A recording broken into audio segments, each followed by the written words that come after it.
What you see on the screen here is the final result of this video. This is part one of a series where we create an adventure game in Pygame. Let's get started. Let's install Pygame. So to do that, open up a terminal. I can do new terminal up here at the top. Let's come in here and we'll do Python 3 -m venv and venv and hit enter. I like to name my virtual environments virtual environment. If for some reason that command does not run, I'm going to put another one on the screen here that you can use alternatively. Next, let's use the virtual environment. This will depend on the system that you're on. So I'll put the command for your system on the screen now. I'm on Linux, so I'm going to come in here and I'm going to type source venv bin activate and hit enter. And then if you did it successfully, you should see this little venv thing here. Next, we'll come in and actually install Pygame. So we'll say pip install Pygame and hit enter.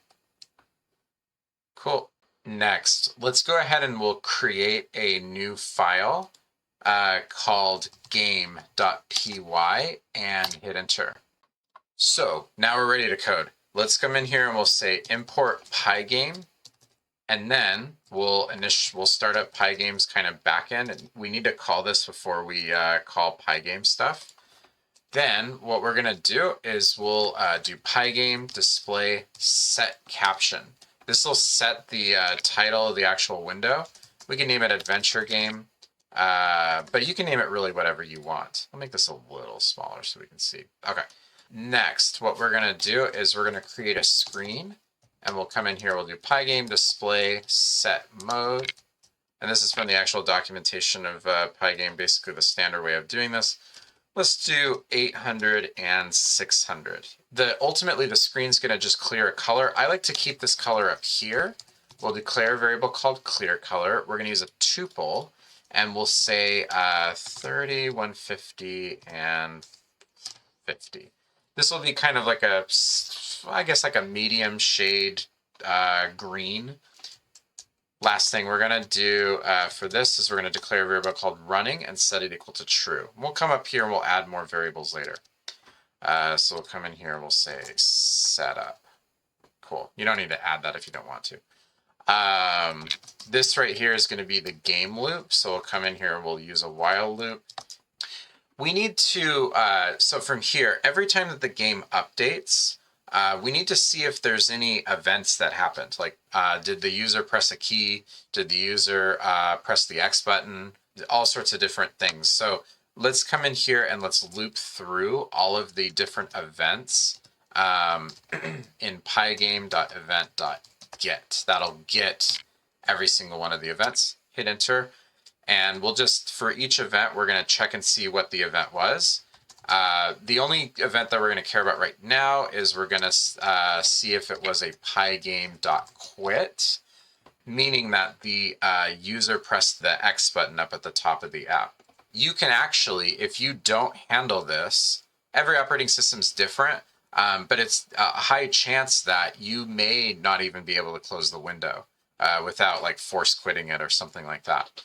I know like on Windows, like if you click it and nothing happens, like Windows will say, oh, it's not responding or something. So every operating system handles that differently. But let's come in here and we'll do, we'll do running equals false.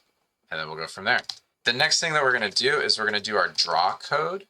And all we're going to do right now is just fill the whole screen with a color. So we'll do screen.fill and we'll do our clear color.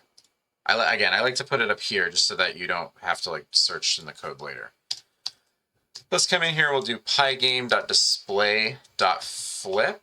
Okay, so we've got that. And then last thing we're going to do, make sure there's no indents here. And we're going to do pygame.quit. Okay, then we'll come up here and run it. And then there we go. We have a green screen. We can close this window. It's up. You can actually test the X button, go ahead and close it, and then you should. Our next step is to create a player. And players need input, and we need to be able to draw the player to the screen. So we're actually going to create 3 files, because this will be a more medium-sized project, just to keep everything nice and organized and clean. Let's go ahead and create our first file, input.py. Then we'll do another file, sprite.py, like the drink, and then we'll do player.py and hit enter. And then let's code these. We'll start with the input. In input.py, let's go ahead and basically we need to keep track of all the keys that are currently pressed. And I want to show you a trick that I use to do this. Declare a variable keys down equals set. A set keeps unique things in there. It's always unique, so you can't add multiple of like the same thing. And this is perfect for keeping track of the keys. Let's declare a function called isKeyPressed, and then we'll do key, and we'll return key in, keys down. So now all we have to do is call, hey, is a key pressed? And then we know if the key is pressed down. Let's add this to our game loop to keep track of this.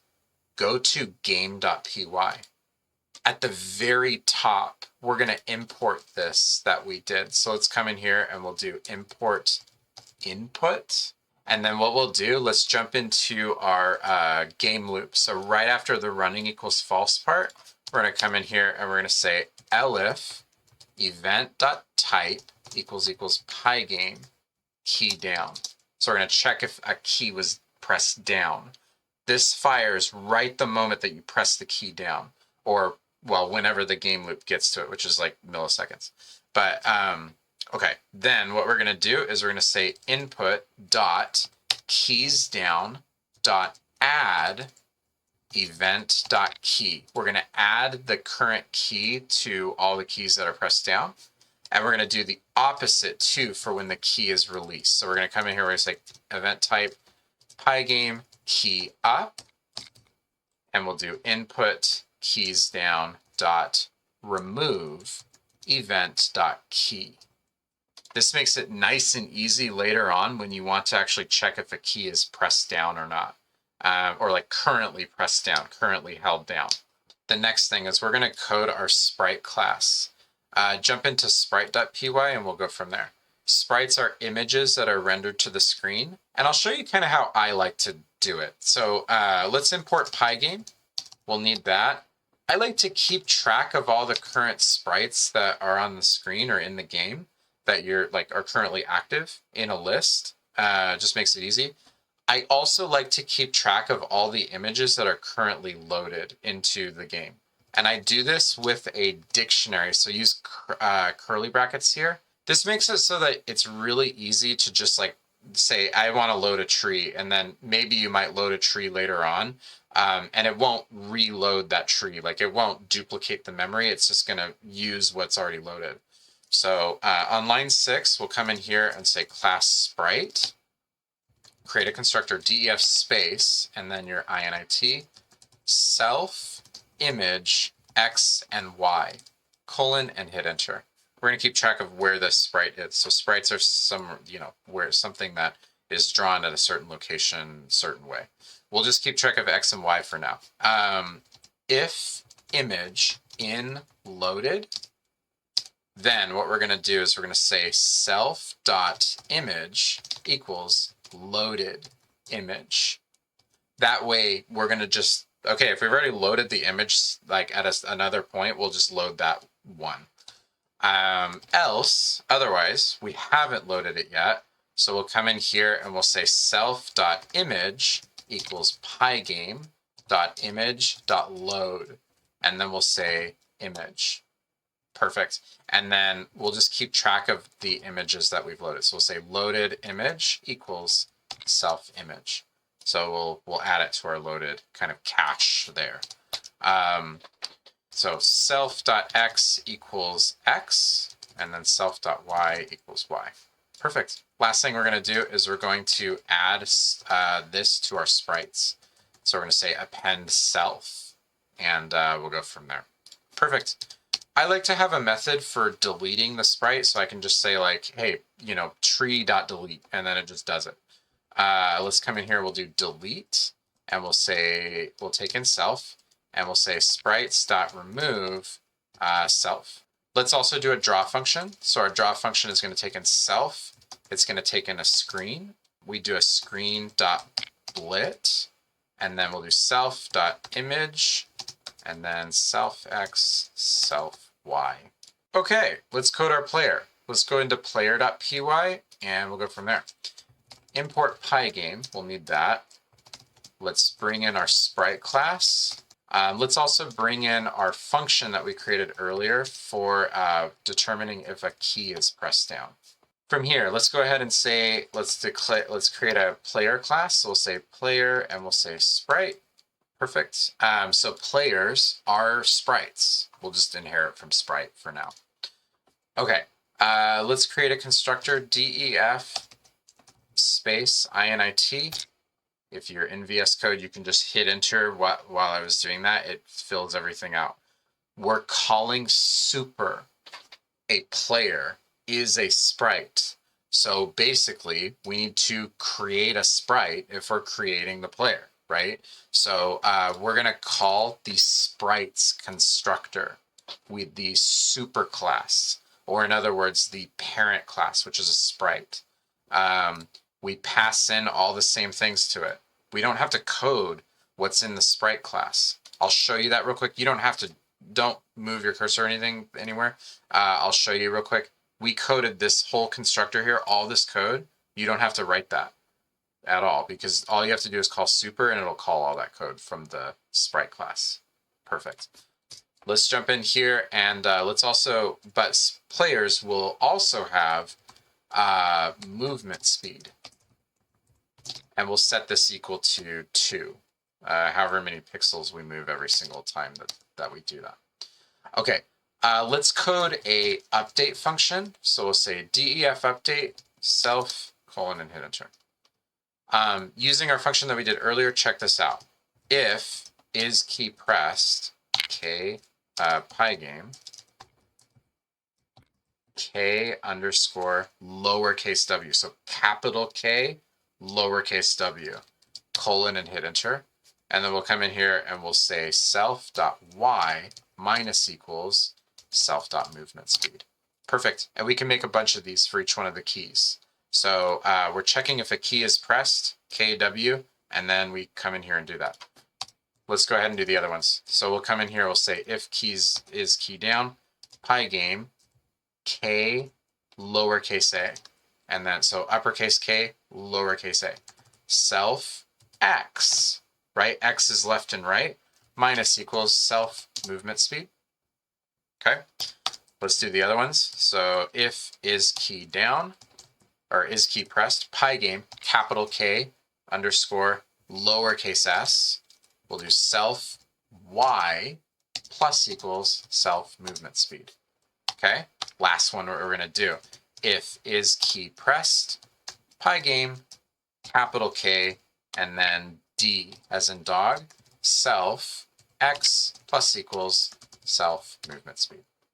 Okay, again, this is just how I like to do it, but because we did what we did earlier, we have this nice function that we can just call is key pressed, and we're actually done with the player class. The next thing, we need a player image. This is the last thing before we actually create the player. So let's come in here and we'll create a new folder called images. And then I have a player image that you're more than welcome to use. I'm not a sprite artist, but I'll go ahead and include that in the link in the description below. I'm going to download that image or download another image you want to use. Drag that image into the images folder, and then it should look like this. It should say player.png. Now we're ready to add our player to the game. Go to game.py, and what we're going to do is go up here at the top. We'll do our import. So we'll say from player import our player class. So from the player file, import the player class. Let's go ahead in our setup code. We'll come in here. We'll create player equals capital P player, and we'll provide the image that we want to do. The image, let's see, images / player.png. This needs to match this and this respectively. So perfect. And we'll put the player at 0, 0. Just start him off at the very beginning there. Okay, let's come in here and let's add, so right before our draw code, we're going to add some update code. And we'll call player.update. update. Last thing we're going to do is we need to draw all of the sprites to the screen. Go up to the top with me. We're going to add one more import up at the way top. We're going to say from sprite import sprites. This list of sprites that we've got. Go down to your draw code and right after the fill, before the flip, hit enter and we'll say for s in sprites. We'll say s.draw and we'll pass in the screen to it. This way, so it's going to draw every single one of the sprites. It's going to clear, it's going to fill the whole color with a single color. So it's going to take a paint bucket and just throw it on the whole screen. And then what it's going to do is it's then going to draw all the different sprites and then it will submit it to, to the monitor essentially to be drawn. It doesn't exactly submit it to the monitor, but kind of does.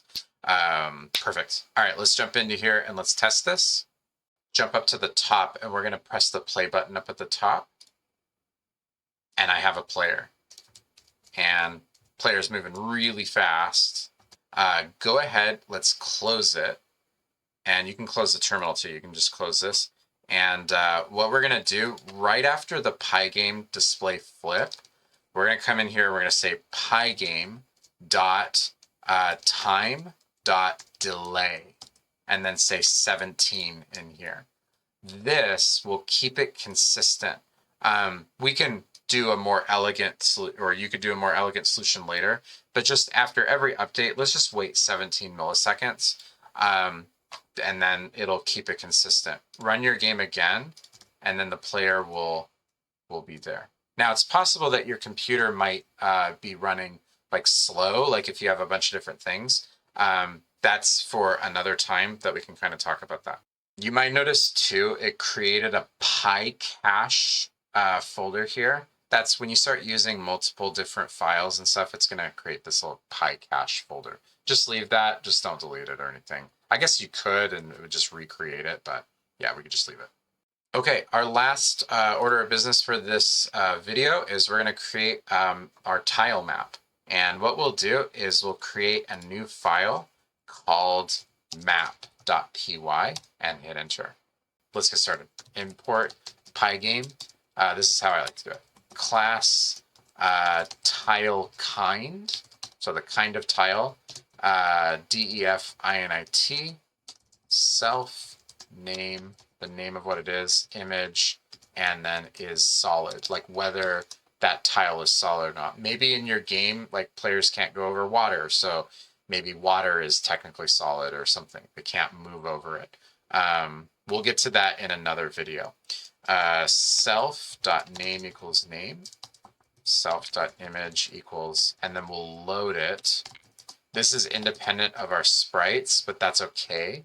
Because we're only going to load like the tiles and such once. It's only going to be loaded in this class once. Self is solid equals is solid. Create a folder called maps and hit enter. Then inside of the maps folder, create a start.map file. You can actually do whatever .map, like it doesn't need to be .map, but that's just a good way to kind of keep track of it if you want to. The way this works is just put a couple zeros. Don't feel like you have to get this exact. So this would be all a bunch of grass, for example. And then maybe the ones are dirt, for example. All of the numbers are going to correlate with what tile is there. So let's jump back into our map.py file. Okay, let's code that class. So we'll come in here, we'll say class map colon and hit enter. Let's come in here, we'll create the constructor for it. So we'll do def space init. Let's go ahead and create the constructor for it. And we'll come in here and we'll say map file, tile kinds, and then tile size.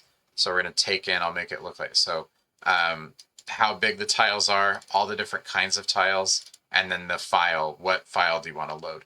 This also means that you could just create more maps and you can load whichever one you want. And later on, your character will be able to go like different areas and stuff if you do it that way. So perfect. We'll come in here and we'll say self.tilekinds equals tile kinds. Okay, let's load the file. To load a file in Python, go ahead and open it. We'll do open, and then whatever the name of the file is, so map file, and then we'll use quotes and we'll say R here, and then we'll go from there. Okay, let's do data equals file.read. So we'll read all of the data from the file. And then the last thing we're going to do is we'll come in here, we'll do file.close. And then we'll go from there. So if you open a file, you need to close it. Let's come in here, set up the tiles from loaded data. So look, going back to our map file here real quick, you don't have to actually, so I'm just going to look at map real quick. We need to take each one of these, like each line. So we need to split all this by each line. And then from there, we'll load each tile individually. So jump into map.py and we'll say self.tiles equals, and then a new list. Then let's loop, let's say for line in data.split, parentheses after it and quotes. We're going to do a \n. This is a new line character. The backslash is above the enter key on your keyboard. Colon and hit enter. Then let's go ahead and create a new row list, and we'll do that. Okay, and then we'll come in here, we'll say for tile number, whatever the number is, in line. So now we're looping through each individual like character, like each individual number. Let's say row.append, parentheses after it, convert it to an integer. So we'll say int, and we'll say tile number. Let's take a look at that for a second. So we're adding it to the row to our understanding of it, and we're saying we're converting it to an integer, and then we're saying whatever the tile number is. So we loaded it from a file, so it's a string. It's actually text. Even though they look like numbers here, right? These are just like digits. The computer doesn't know of them as a number until we actually do int and say, hey, yeah, it's a number. Like use it like a number. Jump into map.py. And at the end of line 23, hit enter. Let's go line it up with the for loop, and we'll say self.tiles.append row. The last thing that we need to do is just set the size. So we'll say self.tiles, tile size equals tile size. Perfect. And that creates our map class. Finally, let's go ahead and actually draw the map class. So let's create a method called draw, and we'll say self screen. We'll take in the screen. Okay, we need to loop through each one of the rows. Let's come in here and we'll say for, check this out, y row in enumerate self.tiles, colon, and hit enter. The enumerate allows you to do this. It allows you to get which one that you're on. And we're looping through Y first. So we're going to loop through X and Y, but we're doing Y first because we need to know which line that we're on. And then in that line, we'll get where we're at. Let's come in here. We'll say for X tile in enumerate the row. And then we'll hit enter. Perfect. Let's go ahead, and we need to know where the tile exactly is. So we'll declare a variable, location equals, it's a tuple. Let's say x times self.tile size, comma space y times self.tile size. So we've got the location. Now let's get the image. Image equals, so we need to know what kind of tile we're at. This is how we do it. Self.tile kinds, square bracket, tile. Whatever tile is here, whatever number that we had put in there, dot image. Perfect. Last thing, we've done so much work. Now we can just come in here and do screen blit, image, location. Perfect. We're done with coding this class. Okay, let's add our images of all our tiles. I have these that you can use for this project. I just have 4 here: dirt, grass, water, and wood. You're more than welcome to use them. The link is in the description below if you'd like to download these. I'm going to go ahead and drag these to the images folder and put them in there. You can also use your own, but if you use your own, just note the size of the tiles. You'll need to provide that here later on in a part of this. My tiles are 32 by 32. Okay, let's actually add this to our game. Go to game.py. Jump up to the top here in the imports. Let's import our map. So we'll say import tile kind and also the map class too as well. Perfect. Let's jump into our setup here and we'll say tile kinds, declare a new list. I'll make this a little bit bigger. And then what we'll do is we'll say tile kind. And then we can just basically import our tiles that we're doing. So like dirt will be the first one, images / dirt.png, and then false. So the true or false is whether it's solid. So false means it's not solid. You can walk through it. So perfect. So note the pattern, like the name of the tile, and then we've got the image that we're loading, and then whether it's solid or not. So we'll do another one. We'll come in here and we'll do grass, and then images / grass.png, and then we'll do false. I've imported 2 more of these in here. If you've done the same thing, feel free to pause the video and I challenge you to do the rest of them. Excellent. So we have these on the screen here. So water and then wood. Perfect. Next, what we're going to do is we'll come in and create the map. So we'll say map equals map, not nap, map, maps / start.map. So the map that we want to load. Then we'll come in here and we'll pass in the tile kinds. And then the size of the tile, again, mine are 32 by 32. Pass in whatever, if you use your own, pass in whichever type that you put in there. Next, or last thing with this, let's come in here and let's go to our draw code. Draw the map before the sprites. So let's come in here and we'll say map.draw, and it will take in a screen. Let's go ahead and test our code. We'll run it up at the top, and there we go. We have a little map going on here, and then these tiles are grass. The ones that we wrote a 1 there are grass, and then the ones that we wrote 0s are dirt. So feel free to expand it out as much as you want. You might notice when you're writing this that the 0s look smaller, right? Take a look and kind of compare these. It fills it out a little bit more left and right. So just something to note as you're kind of doing this. But yeah, feel free now to go ahead and create the map that you want. What I'm going to do is I'll go ahead, I'm going to paste a map that I currently worked on. So just go in maps, start.map, and then, change the map, edit it to your heart's content. This is one that I worked on previously before this video. Actually, I'll close it here, and then let's go to game.py, we'll run it, and then, yeah, this is the map that, that I worked on earlier. So feel free to make it, to edit it to your heart's content. In the map, like, for example, like 3s are wood, right? 2s are the water. Feel free to edit something, make some kind of map at this point, and then we'll put the finishing touches on here.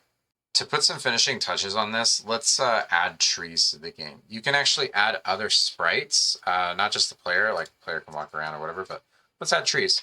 I'll close this, and then first let's upload trees here. So again, trees, I'll link it in the description below. You can download this if you want, or you can use your own. And then let's jump into game.py. Go find where it says from sprite, import sprites, and we'll do comma space and then capital S for sprite. Perfect. Then from here, what we're going to do is we'll jump into line 21, hit enter, and we're going to come in here and we're going to declare sprite. I'll make this a little bit bigger, and we'll come in here and we'll say images / tree.png. And then we'll do, let's just add it at 0 and 0. Cool. And then we'll go from there. And then if we rerun the game, you'll notice a tree there. Perfect. One little tip that I have, the tiles are 32. So what we can do is you can actually do multiply by 32 on these. And then you can just change it to whatever tile that you want to do. Let the computer do the math. we'll come at, there's a reason why here in a second I'll show you. Because when you do a lot of these, you don't want to be like, it's just much easier to do it this way to edit later on and such. We'll run it, and yeah, there we go. We've got a tree in a different spot. So let me go ahead. I'm going to paste, I pre-did a bunch of trees. So I'm going to go ahead and paste that on here. And as you can see, I went a little crazy with adding trees. Let's see what this is. You can see that there's like trees all over the screen. So perfect. Player's kind of stuck in there in the top left. Let's go ahead and move the player real quick.